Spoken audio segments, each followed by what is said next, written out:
Welcome to Tecia Torres here at MMAOddsBreaker, getting ready for UFC on Fox 19 in Tampa, Florida. If you're in Florida and you didn't buy tickets to get to this fight, you're an idiot, because we don't get down to that much. The fights don't get down to that much. Big fights, and this is a big fight. So she's getting ready to face off against Rose. Obviously, at the women's division, at the weight that you're at right now, there's a lot of people trying to find their way. Not only trying to be the champ, everyone's trying to get to the top level, but also trying to find their way within. I don't want to say, hey, look at me, but hey, the entertainment value. The men seem to have it a little bit more established. Of you have the fighters that are at the top of the chain, and some of those guys are also the entertainers, and then you have the fighters that are mid-level but are entertainers that everybody wants to see fight. Right now at 115 pounds, it seems to be like all of you are still battling for that kind of recognition, whether you're going to be at the top and or be entertaining as well. You're 7-0 and a solid 7-0. Not like I fought a couple tomato cans, but you beat some crazy names on your way up this chance. From Angela Magna, Angela Hill, and then Jocelyn Jones-Lyberg, your last three fights. I mean, and then put Felice Herring in there, and then you beat Rose before in Invicta. This all of a sudden becomes a situation where you can make it an entertaining fight because you're an entertaining fighter to begin with, but you could sell this fight and kind of write it off as I already beat Rose once, so I'm not really going to pay attention. Or you can go in and make a solid stand, I'm going to crack her in the head and put her down and make her quit, and be entertainment that way. Mm-hmm. Which way do you kind of prefer? The latter. I definitely am not looking at it oh, I already beat her once, I'm going to beat her again. She was most definitely my toughest opponent thus far in those 7 fights. And I know she's going to be even tougher this time as well as I am. So I'm looking into going out there, making it entertaining, and just, my last fight was really good. I felt great, even better in my 3rd round. So I hope I will open up my 1st round like I did my last round with Jocelyn and go from there. I really feel like we both are entertaining fighters, and our last fight that we had in 2013, I mean, we're young. She was 21, I was 23. And we've grown a lot since then, so I really feel like this fight is going to be great. And, she comes at you the whole time, and she makes it a fight, and I like that. I'm more of a counter fighter, but I still am very aggressive. So I think it works to my benefit in that way. You're 7-0. All 7 victories are by decision. You go length, so it's not a question of can you get into the 3rd round. We all know you can go to the 3rd round and win every single time. Yeah. How come the TKOs, the KOs, and the submissions have kind of been elusive from you so far in your career? I honestly don't know. I mean, I try. It's very hard at 115 to have that KO power. Maybe TKO, it's more predominant in our weight class, but to have KO power, I don't think anybody's really done it yet in the UFC 115 division. But I'm sure it'll come with time, maybe. I don't know. I enjoy fighting the entire 15 minutes, but if I can get in there and get it done in 1 round, that'd be amazing. Quicker work, easier money, I guess. But it just hasn't happened yet for me. Maybe the next one, we'll see. But like all of my fights have gone before, I'm ready to go in there for 15 minutes. And I really feel like I've always had great cardio, but I feel like my strength and conditioning this fight camp has just surpassed any other fight camp. And that's one of the things that I'm really happy about going into this fight about. Did you change your strength and conditioning coach? Did you have a conversation with that coach? If you're using the same coach, you have a conversation we have to step game up, or why is it different all of a sudden for this camp? We lost our strength and conditioning coach. He had moved away and took another job in another state, so we got a new one. And that change, my old one was great, but this change has been good. The things that he's been having me doing, lifting heavier, pushing my cardio more, and doing more strength work towards MMA, not necessarily just strength to get stronger, but strength to get stronger in MMA positions has been great. And I'm looking, I'm always cut, but I'm looking at myself in the little square here, and I'm just looking at my arms they're even more defined than ever. I'm jumping higher. I don't know, just everything's feeling really good. How's your weight? You're talking about being more cut. Usually when you make weight on everyone, we search the internet, we Google search you, we see all the how good you look when you get on a scale as far as being fit. Your abs are in, your shoulders are in, your biceps are in. But you do look more cut right now. Is your weight lower at this point of your training camp? No, it's the same. I'm 124, 125. It doesn't really go over 125 ever. Once I start getting closer to the fight, I get to 120 really easily, and then that's when you do the cutting, I guess. I'll cut 4 pounds of water, usually with like an Epsom salt bath. But it just depends what I'm doing. If I'm lifting weights and stuff, I'll stay at 125. But this last few weeks, it's more cardio-based, pushing the pace and stuff like that, less weights. Because since I do carry on the weight if I'm, still pushing and pumping weights.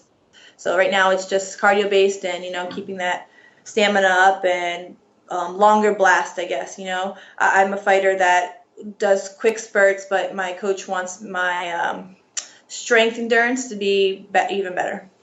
Well, with that increase, I have a feeling that submissions and TKOs will become a lot easier, but maybe not against Rose. I mean, I get, you look at the records, she's 4-2, you're 7-0, that on an easy paper look, if someone brand new to the game, brand new watching fights, looks at it and goes, oh, well, it should be easy for Tecia to win this one.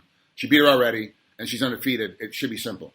But Rose has, like you said earlier, she has a very distinct kind of fighting style. She comes at you aggressively the entire time. She's always going to be in your face. And I think she matches you cardio-wise, at least from your old fights. She matches you cardio-wise. It sounds like you think your cardio is going to be way better this time than before, which is going to put Rose into a little bit of a deficit. Do you think that Rose's aggressive style is actually going to be a negative for her at this time because of the size disparity? She's so much taller and longer, but she tries to fight inside so much more, and that's right in your pocket. I don't know if the cold cardio aspect is going to be a negative for her. I think her coming in at me will be best for me because I'm going to be able to put my output will be more like everybody thinks I'm like when I see my fight, I don't see myself as being like fighting throughout the whole 15 minutes. I see periods of time where I'm moving a lot, but I think this time my output will be even more so. So when she's coming at me the entire time, I'm going to be coming at her, countering the entire time. And maybe I will push the pace forward. It just depends on what I feel like doing when the fight happens and the situations that present itself. I know you're working at American Top Team. I know Labaro's got a huge amount of game planning that puts in. All the coaches have a huge amount of game plan. They all know exactly what you should be doing and what happens when you get in there. But it seems like as of late, a lot of the game plan has kind of changed a little bit over there at HET, where this is the structure that we kind of like you to stay in, but we want you to be a little bit more fluid within the game plan. Like we don't want you to stick, okay, when I'm only going to throw 1, 2, 3s. Sometimes you got to throw a 4 and a 5 just to kind of change things up. Now, this is me on the outside watching you guys compete, watching your team compete.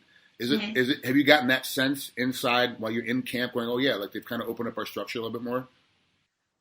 I don't know as far as the other fighters. I just know for myself because I do things specific for myself and work with, we work with all the coaches, but I have coaches that are specific to me and that write out my, basically my schedule throughout the week. I know who I'm sparring. I know who I'm drilling with. So for my sake, I think that we always have a game plan going in there, but we know that anything can happen. I can look at her fights and say, oh, she goes for the overhand right when I do this, but 6 months has passed since her last, or she fought December, so 4 months has passed since her last fight. I don't know what she has cooking up in up her sleeve over there. So you only can hope for the best, but prepare for the worst. Right. I like it. So after you beat Rose, you get your first TKO victory or submission. Where is that going to put you in the ranking system now with the UFC? Well, I guess she's 3-4, so maybe we'll just switch. She'll become, or maybe she'll drop down a little bit more than that since she'll have 3 losses. But I guess I'll just take her spot and be number 3. The mathematical equations that the UFC puts together does not usually equate with the ranking system. It's like you can be ranked 10th and get a title shot. You can be ranked 2nd and get passed over. It's just kind of how the UFC does it. A lot of it, like we were talking about earlier, a lot of it has to do with the entertainment value of the fight. Like you'll see guys, it's my biggest example has always been Chael Sonnen talking his way into a title fight with John Jones. He had just lost to Anderson Silva in a title fight, gets moved up a weight class to fight for another title fight because he essentially talked his way into it. He entertained us into it, and I was on the whole time I'm watching this fight thinking, I'm trying to convince myself he's got a shot, so the entertainment value does sell, fans into the fight. Do you think you have to step up your entertainment value to get the next title fight after you beat Rose? Is that going to be a thing that has to be like kind of in the back of your head the entire time? No, for this fight, no. I think it's pretty much whoever wins this fight. In my eyes, I think in Rose's eyes too, will get that next title shot. I think it just only makes sense because I think above Rose and I is Carla Esparza, and then number one contender Claudia Gadelha. So Claudia is going to fight Joanna. Whoever wins, it only makes sense for me or Rose to fight them. I don't see Carla getting another, title shot anytime soon. I know she's coming off injury. To throw another wrench in there, like the number 10, how Valerie fought, I don't think that would happen right now. I think it makes sense for Rose to fight again for the title, or myself. I don't see anybody else making sense. Although the Valerie thing was kind of out there, but I did see how it made sense, and stylistically, it was a really good fight. So, and entertainment-wise, I mean, I think both Rose and I have a pretty good following within the UFC. So I think it only makes sense. That's only the best answer I can give you. Are you a fan of the sport? I mean, there's a lot of fighters that are just like, yeah, I just fight. I just watch my teammates and I'm done. And then, are you an actual fan where you watch other fighters fight as well? Yep, I'm definitely a fan of the sport. I'm not good on UFC history knowledge, so don't get me on that one. But I'm obviously a fan of both men and women, but definitely more of a fan of the females. And I make sure I watch like every female fight that happens, whether it's in my weight class or the 135.